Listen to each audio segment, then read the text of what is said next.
28வது ஸ்லோகம். விகல்பே வித்யமானே அபி ந ஹி असन्तोषहेतवः विकल्पे विद्यमानेऽपि न ह्यसन्तोषहेतवः पुंसः मोहं हृदे भिन्नाः यद् लोके निज कर्मभिः पुंसो मोहहृदे भिन्ना यल्लोके निज कर्मभिः विकल्पे विद्यमानेऽपि न ह्यसन्तोषहेतवः पुंसो मोहहृदे भिन्ना यल्लोके निज कर्मभिः. வாழ்க்கையில அவமானங்களும் பகுமானங்களும் உண்டாகத்தான் செய்யும்.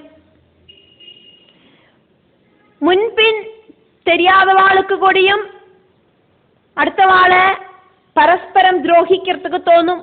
முன்பின் தெரியாதவா கூடியும் நம்மளை இன்சல்ட் செய்யவும் மனச வாக்குகளால கீறி முறிக்கவும் செய்வா. முன்பின் தெரியாதவா கூடியும் நம்மளை ஹெல்ப் பண்ணுவா. இதெல்லாம் நம்ம செஞ்சு கூட்டின கர்ம பலமாக்கும். நல்ல நல்ல புண்ணிய கர்மங்களை செஞ்சானாக்கா நமக்கு நல்லது பவிக்கும். கெடுதலை செஞ்சா அடுத்த ஜென்மத்தில் நமக்கு பாபங்களை அனுபவிക്കേണ്ടി வரும்.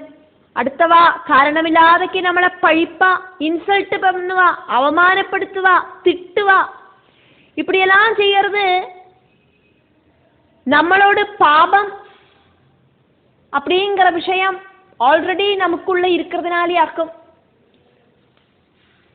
காரணமே இல்லாம ஆராதும் നമ്മളെ திட்டுவா, ആരാതും മുന്നേ പിന്നെ தெரியாதவா ഒരു അടി കൂടെ വെച്ച് തന്നാലും തരുവാ. ഇതെല്ലാം പൂർവജന്മത്തിൽ നമ്മൾ ചെഞ്ചു കൂട്ടിന പാപങ്ങളാലേ ആക്കും.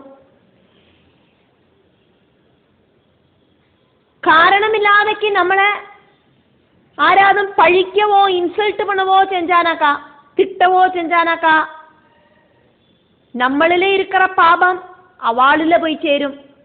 നമ്മളെ நியாயமான காரணம் இல்லாதக்கு துவேஷிக்கிறவா, அபமானிக்கிறவா, துரோகிக்கிறவா இருந்தானாக்கா നമ്മൾ அதில் சங்கடப்படண்டாம். நம்மளோட பாபம் கம்மியாகும் அப்படின்னு நினைச்சுட்டு சமாதானிச்சுக்கலாம். பல கோவில்களிலையும் தலைய மொட்டையடிப்பா, பகவானுக்கு முடி சமர்ப்பிக்கிறது அப்படின்னு சொல்லப்படுறது. இதன் வழி நம்மளோட பாபம் குறையிறது அப்படின்னு சொல்லப்படுறது. நம்மளோட மொட்டை தலையை பார்த்துட்டு ஆளுகளெல்லாம் கிண்டல் பண்ணி சிரிப்பா. அப்போ அப்படி சிரிக்கிறவாளுக்கு நம்மளோட பாபம் സ്വീകരിക്കേണ്ടി വരും. അതിനാലെയാക്കും മുന്നോറുകൾ മൊട്ടയടിക്കരുത് அப்படிங்கிற സമ്പ്രദായത്തെ ഉണ്ടാക്കി വെച്ച ഒരു ആക്ഷൻ இருந்தானா ഒരു റിയാക്ഷൻ തീർച്ചയായിട്ടും ഉണ്ടാകവേ ചെയ്യും.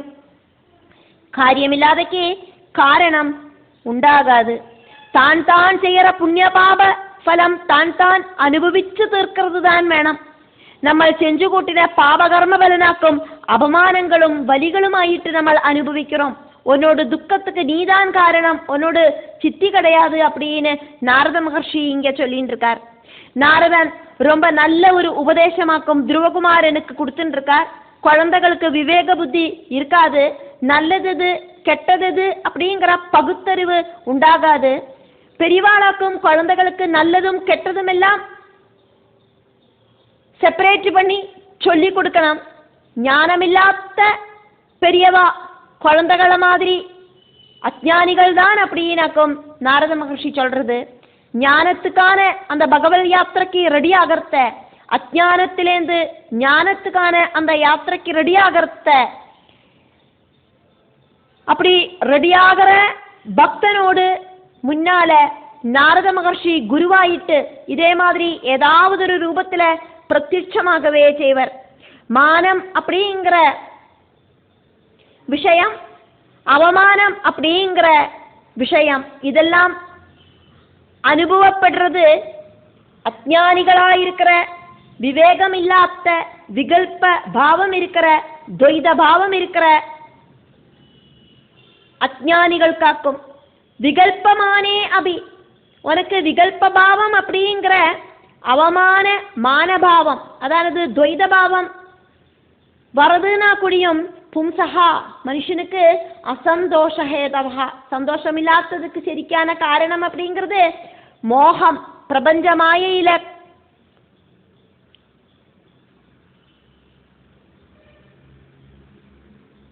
கெட்டுப்பட்டு கிடக்கிற மனசோடு ஹிருதே புத்தி இல்லாத தன்மை, அதனாலேயாக்கும். வேற ஒன்றும் கிடையாது. பின்னஹா நஹி, வேற ஒண்ணுமே அதுக்கு காரணம் இல்லை. இந்த பிரபஞ்சத்தில் அவனோட மனசு கெட்டுப்பட்டு கிடக்கு. இந்த அப்பாவோட மடியில உட்காந்துக்கணும், அதே மாதிரி சிம்ஹாசனத்துக்கு ஏறணும், இப்படின்னு எல்லாம் இந்த பிரபஞ்சமும் ஆயிட்டாக்கும் உனக்கு அட்டாச்மெண்ட் ஜாஸ்தி. அதனாலேயாக்கும் துக்கம் அப்படிங்கிறது காரணமாயிருக்கு உனக்கு.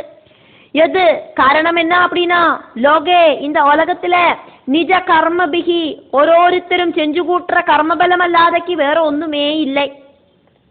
வேற ஒண்ணுமே நஹி இல்லைதான். வேற ஒண்ணுமே அவ அனுபவிக்கிறது இல்லை அப்படிங்கிறது உறுதியாக்கும். சுகதுக்க காரணங்களுக்கு காரணம் அவ செஞ்சு கூட்டுற புண்ணிய பாப கர்மங்கள் தான். சத்கர்மம் செஞ்சு செஞ்சு பாபகர்மத்தோடு அந்த வீரியத்தை குறைக்கலாம். எவ்வளோ பெரிய பாபம் செஞ்சா கொடியும், தெரிஞ்சோ தெரியாமையோ செஞ்சா கொடியும். புண்ணிய கர்மம் செஞ்சானா பாபத்தோடு வீரியம் குறையும். புண்ணியம் செஞ்சு செஞ்சு பாபத்தோடு பேலன்ஸை நில் பண்ணினானா அதுக்கப்புறம் துக்க அனுபவங்கள் அப்படிங்கிறது இருக்காது. அதுக்கப்புறம் உண்டாகிறதெல்லாம் ஆனந்த அனுபவங்களாக்கும் அப்படின்னு தெரிஞ்சுக்கோ குழந்தை அப்படின்னு நாரத மகர்ஷி துருவன் கிட்ட சொல்றார். முடிஞ்சு போன துக்கங்கள் எல்லாம் முன்ஜென்ம பாபங்களாயிட்டு தெரிஞ்சுக்கோ. பாப பலங்களோடு பலன்களாக்கும் அப்படிங்கிறத தெரிஞ்சுக்கோ. நீ ஆல்ரெடி செஞ்சு கூட்டின பாபங்களோடு பலனாக்கும் இப்ப அனுபவிச்சாய் அப்படிங்கிறத தெரிஞ்சுக்கோ. ஒரு ஆக்ஷன் இருந்தானா ஒரு ரியாக்ஷன் இருக்கு.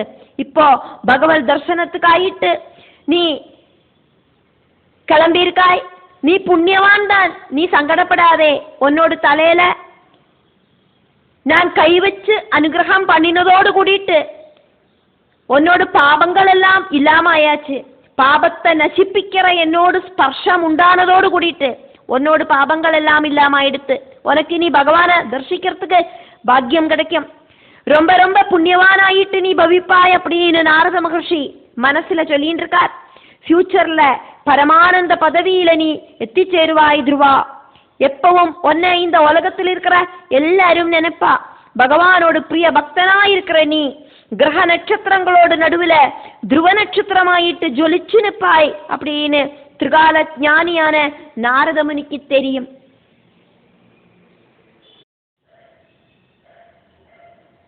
இருபத்தி 9வது ஸ்லோகம். பரிதுஷ்யேத ததஹா தாதா தாவத் மாத்ரேண பூருஷஹ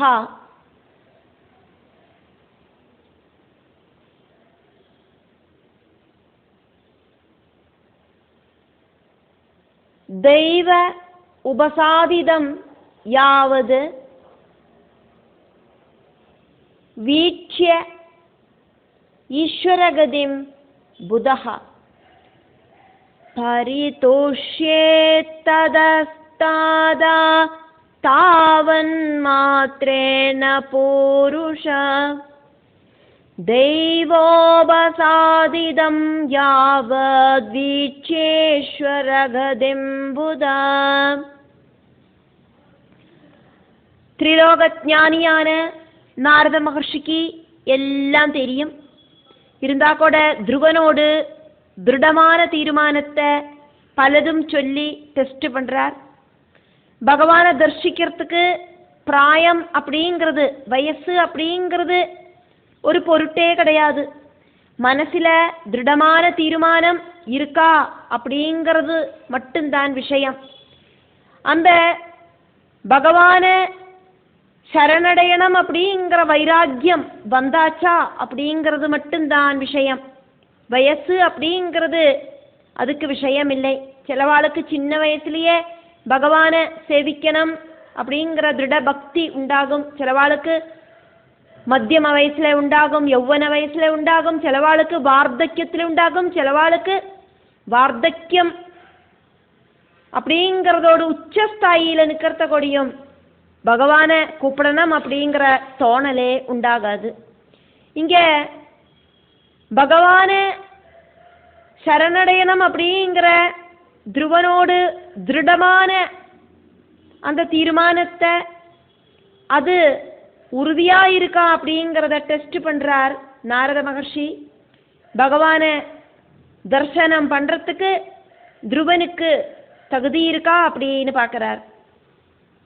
க்ஷத்ரிய வம்சத்துல தேஜஸ்வியான பகவானோடு பிரியங்கரனான துருவனுக்கு பகவானை பார்க்கறதுக்கான சமயமாயாச்சு அப்படிங்கிறது நாரத மகர்ஷிக்கு தெரியும். இருந்தா கூட பொறுமை அப்படிங்கிறது மஸ்ட் அப்படின்னு சொல்லப்படுறது. புத்தஹா புத்தி இருக்கிற அறிவு இருக்கிற பூருஷா மனுஷன் என்னவாக்கும் செய்வன் அப்படிங்கிறத தெரிஞ்சுக்கோ அப்படின்னு துருவன் கிட்ட நாரத மகர்ஷி சொல்றார். தாதா புத்ரா அப்படின்னு கூப்பிட்டு நாரத மகர்ஷி துருவன் கிட்ட சொல்றார். தெய்வ உபசாதிதம் பகவானால வந்து சேர்ந்த தெய்வ விதிய புண்ணிய பாபங்களாயிருக்கிற பிராரப்த கர்மங்களை தெய்வமாக்குமே நமக்கு கொடுத்து நம்மளை அனுபவத்துல அதெல்லாம் அனுபவிப்பிக்கிறது. பிராரப்தத்தால வந்து சேர்ந்த புண்ணிய பாபங்களாயிருக்கிற கர்மங்கள் ததஹா அந்த புண்ணிய பாபங்களாயிருக்கிற கர்மங்களாக்கும்னாலோ ஈஸ்வரகதிம் பகவான் நமக்கு தரதாக்கும் அப்படின்னும் பகவல் பிரசாதம் தான் அது அப்படின்னும் வீட்சியா பார்த்து தெரிஞ்சுட்டு தாவது மாத்திரேனா என்னவாக்குமோ பகவான் நமக்கு தரார், அதனால மட்டும் நமக்கு விதிபடி நமக்கு கிடைக்கிறதுல மட்டும் நமக்கு பரிதுஷ்யேது ஒரு சாட்டிஸ்ஃபேக்ஷன் உண்டாகணும். பகவான் தரது സ്വീകരിச்சுண்டு அதுல திருப்தி அடையணும். அது வேணும் இது வேணும் அப்படிங்கிற துராகிரகம் கூடாது. கரெக்ட் டைம்ல நமக்கு என்னவாக்குமோ கிடைக்கணும், அது பகவான் தரவே செய்வர். அதுக்காயிட்டு பொறுமையோடு கூடிட்டு வெயிட் பண்ணணும். ஒவ்வொன்றுக்கும் அததுக்கான காலம் இருக்கு. ஒவ்வொன்றும் காலகதிக்கு தகுந்த மாதிரி ஆக்கும் நம்மளோட வாழ்க்கையில நடக்கிறது. தசாபுத்தி காலகட்டங்களாக்கும் நமக்கு அதெல்லாம் அனுபவத்தில் கொண்டு வந்து தரது. இப்போ எக்ஸாம்பிளுக்கு நம்மளோட அப் டு டேட் வாழ்க்கையில பார்த்தானாக்கா டெய்லி சாதம் சமைச்சு சாப்பிட்றோம். அந்த சாதத்தை சமைக்கிறதுக்கு விறகடுப்புலாம் நம்ம பண்டத்த காலத்தில் சமைச்சு பார்த்துருப்போம். அடுப்பு பற்ற வச்சு பாத்திரத்தை வச்சு அது எரியலைன்னா நன்னா ஊதி அதுக்கப்புறம் அதில் தண்ணி விட்டு அந்த தண்ணி கொதிக்கும் போது அரிசியை அலம்பி போட்டு அந்த அரிசியை நன்னா கொதிச்சு நன்னா வேகிற வரைக்கும் வெயிட் பண்ணி அதுக்கப்புறம் அந்த அரிசியெல்லாம் வெந்தாச்சா அப்படின்னு பார்க்கறதுக்காயிட்டு ஒரே ஒரு சாதத்தை மட்டும் அமுத்தி பார்த்து வெந்துதா வேகலையா அப்படின்னு பதம் பார்த்து ஒரு அரிசி வெந்திருந்தது அப்படின்னாக்கா அந்த பாத்திரத்தில் இருக்கிற எல்லா அரிசியும் வெந்திருக்கும். அல்லாக்கி எல்லா அரிசியும் அமுத்தி பார்க்க வேண்டிய அவசியம் இல்லையே. அப்போ அது வேகிற வரைக்கும் நம்ம வெயிட் பண்ணி காத்திருக்கத்தான் வேணும். அதே மாதிரி எல்லா விஷயமும் அந்தந்த டைமுக்கு தான் நடக்கும். சாப்பிட்றதுக்கு சத்தி சாப்பிட போகிறதுக்கு நம்ம ரெடி ஆகிறோம். சத்தி சாப்பாட்டில் சத்தியை விளம்பி வச்சிருக்கா, அதை இலை போட்டு எல்லாம் பரிமாறி நம்மளை போய் உட்காந்து சாப்பிடணும் நம்படுத்தேன். ஆனால் அந்த சாப்பாடை ஆஸ்வதித்து சாப்பிடணுமானா அந்த உணவை சாப்பிட்றதுக்கான பசி நமக்கு இருக்கணும், ஆரோக்கியமும் இருக்கணும். அதே மாதிரி விதிச்சது தான் கிடைக்கும், விதிக்காத்தது கிடைக்காது. விதைச்சது தான் கொய்யறதுக்கும் சாதிக்கும். பகவத் யாத்திரை நடத்துகிறவாளை அந்த பகவத் யாத்திரை நடத்துறதுக்கு யோகம் இருக்கிறவாளை கர்மவினை அப்படிங்கிறது முடிஞ்ச அப்புறம் தான் அவளுக்கு அந்த பகவத் யாத்திரை நடத்துறதுக்கு சாதிக்கும். அந்த பகவத் யாத்திரை நடத்துறதுக்கு முயற்சி பண்ற வரைக்கும் கர்மவினை அப்படிங்கிறத அனுபவிச்சுதான் தீரணும். ஈஸ்வரன் பிரசாதமாயிட்டு தர எல்லாத்தையும் ஒரு மாதிரி സ്വീകരിക്കണം, ഒരേപോലെ സ്വീകരിക്കണം. ദുഃഖമാനാലും സന്തോഷമാനാലും സുഖമാനാലും വലിയാനാലും അപമാനമാനാലും എല്ലാത്തെയും ഭഗവാനോട് പ്രസാദമായിട്ടേ സ്വീകരിക്കണം. ഭഗവാൻ நல்ல மாதிரி கஷ்டங்களை கொடுத்து திருடபக்தி இருக்கா அப்படின்னு டெஸ்ட் பண்ணுவார். நாரதருக்கு இதெல்லாம் தெரியும். എനിക്കിനി വാഴവേ വേണ്ടാം அப்படின்னு தோணுற அளவுக்கு வலிகளும் அபமானங்களும் நமக்கு உண்டாகும். அப்படி ஒரு சிச்சுவேஷன் வந்துட்டும் பகவானை விடாதைக்கு பிடிக்கிற உத்தம பக்தனுக்கு அதுக்கப்புறமா பகவான் கொடுக்கறதெல்லாம் அமிர்தத்துக்கு துல்லியமான ஆனந்த பதவியாக்கும். அப்படின்னாக்கா இந்த வாழ்க்கையில இந்த ஜீவிதத்துல பகவத் யாத்திரை நடத்துற பக்தனுக்கு உத்தம பக்தனுக்கு எல்லா துரிதங்களையும் அனுபவிப்பிச்சு அந்த அனுபவங்களுக்கு அப்புறமா பகவான் கொடுக்கறதெல்லாம் சந்தோஷங்கள் மட்டும்தான். அதுக்கப்புறமா துக்கம் அப்படிங்கிறது இருக்காது. பொதுஜனம் பலவிதம், 5 விரலும் ஒரே மாதிரி இருக்காது. ஒரு அம்மாவோட வயிற்றுல பிறக்கிற எல்லா குழந்தைகளுக்கும் ஒரே மாதிரி ரூபங்களும் இருக்காது, குணங்களும் இருக்காது. தெரிஞ்சோ தெரியாதைக்கோ நம்ம செஞ்சு கூட்டின புண்ணிய பாப பேலன்ஸ் ஷீட்டு அது பிரகாரமாக்கும் பகவான் நமக்கு வாழ்க்கையில அனுபவங்களை தரார். பகவான் தரது என்ன வேணாலும் எந்த ஒரு பராதியும் இல்லாதக்கு സ്വീകരിച്ച് തൃപ്തിപ്പെടണം, നന്നാ തൃപ്തിപ്പെടണം. ഇതാക്കും നാരദ മഹർഷി ധ്രുവൻ കിട്ട ചൊല്றது.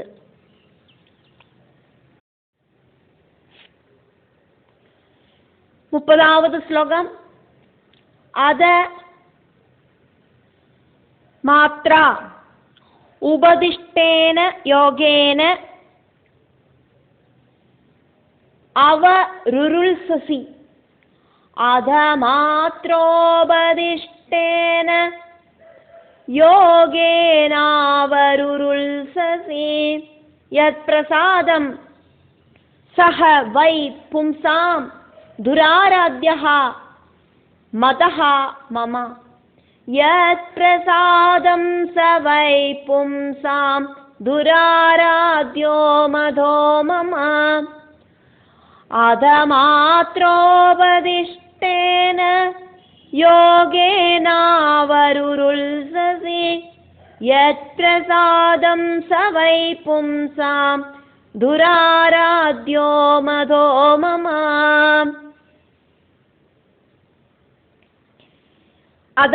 அதனால நான் இந்த விஷயங்கள் எல்லாம் சொன்னேனே, அதனால க்ஷத்ரிய ராஜகுமாரனான குழந்தை நான் சொல்லறத கேளு. மாத்ரா உபதிஷ்டேன அம்மாவால உபதேசம் செய்யப்பட்ட விஷயங்கள். உனக்கு அம்மா நிறைய நிறைய நல்ல விஷயங்கள் எல்லாம் உபதேசம் பண்ணி தந்தாளே, அதெல்லாம் நல்லதுதான். இருந்தா கூட அதுக்கான பிரயத்னம் அப்படிங்கிறது ரொம்ப ரொம்ப சிரமம். குழந்தையான 5 வயசு பாலகனான உனக்கு கடின தபசு செய்யறதுக்கு ரொம்ப ரொம்ப டிஃபிகல்ட்டாக்கும் அப்படிங்கிறத தெரிஞ்சுக்கோ துருவா. எது பகவான் விஷ்ணுவோடு பிரசாதம் அனுகிரக பிரசாதத்துக்காயிட்டு அவருருள்சசி அனுகிரகம் സ്വീകരിக்கிறதுக்காகவே நீ ஆகிரகிக்கிறாய் பகவான் கிட்டேந்து. சஹா வை அந்த விஷ்ணுவாகட்டும், விஷ்ணுவை பார்க்கறது அப்படிங்கிறது அது அவ்வளோ ஈஸி கிடையாது. பும்சாம் மனுஷாளுக்கு துராராத்தியா ரொம்ப ரொம்ப சிரமமாக்கும். அது துவைத பாவம் இருக்கிற, விகல்ப புத்தி இருக்கிற, அஜ்ஞானிகளா இருக்கிற மானிட பிறவிகளுக்கு பகவானை பார்க்கறதுக்கு ரொம்ப ரொம்ப சிரமம். மாமா என்னோடு மதஹா நம்பிக்கை, என்னோடு நம்பிக்கை, என்னோட அபிப்பிராயத்தையாக்கும் நான் இங்கே சொன்னது. நீ இனி உன்னோடு விருப்பம் படி செஞ்சுக்கோ அப்படின்னு அர்த்தம். மம மதஹா இது என்னோட ஒப்பீனியன் மட்டும்தான். இனி நான் சொல்லற வேண்டியதெல்லாம் சொல்லிட்டேன், இனி உனக்கு என்ன விருப்பமோ அப்படி செஞ்சுக்கோ அப்படின்னு அர்த்தம். தபஸ் இருக்கிறதுக்கு உனக்கு வயசாயிட்டில்லை. நீ சின்ன பாலனாக்கும். வனத்துல நிறைய மிருகங்கள் இருக்கும். அதே மாதிரி உன்னை துரோகிக்கிறதுக்கு பல பல குரூவலான பல பல ஜீவிகளும் அந்த வனத்துல இருக்கும். ராத்திரியானா உனக்கு இருட்டு பயமா இருக்கும், ஆருமே இருக்கவும் மாட்டா. அதனால திரும்பி வீட்டுக்கு போ. நீ சின்ன குழந்தையாக்கும். எത്ര എത്ര മുനികളാക്കും ഭഗവാനെ പ്രത്യക്ഷപ്പെടുത്തുறதுக்காயிட்டு பல பல மார்க்கங்கள் வழி முயற்சி பண்ணினா, பக்தி மார்க்கத்தாலையும் கிரியா மார்க்கத்தாலையும் அஷ்டாங்க யோக மார்க்கத்தாலையும் இப்படின்னு பரிசிரமம் பண்ணிட்டும் பகவானை அவளுக்கு தரிசிக்கிறதுக்கு சாதிக்காம போறது. உனக்கு அவளை மாதிரி ஒன்றும் கடினமாயிட்டு பகவானை தபசிருந்து பிரார்த்திக்கிறதுக்கு சாதிக்காது. அதனாலேயாக்குமே நான் இதெல்லாம் சொன்னேன். பகவானே ஆன நாரத மகர்ஷி துருவனோடு திருடமான தீர்மானத்தை வார்த்தைகளால டெஸ்ட் செஞ்சு பார்க்கறார். திருட பக்தியோட நீ பகவானை கூப்பிடுவியா அப்படின்னு எனக்கு தெரியணுமே அப்படிங்கிற பாவத்தில் அவர் பேசுறார்.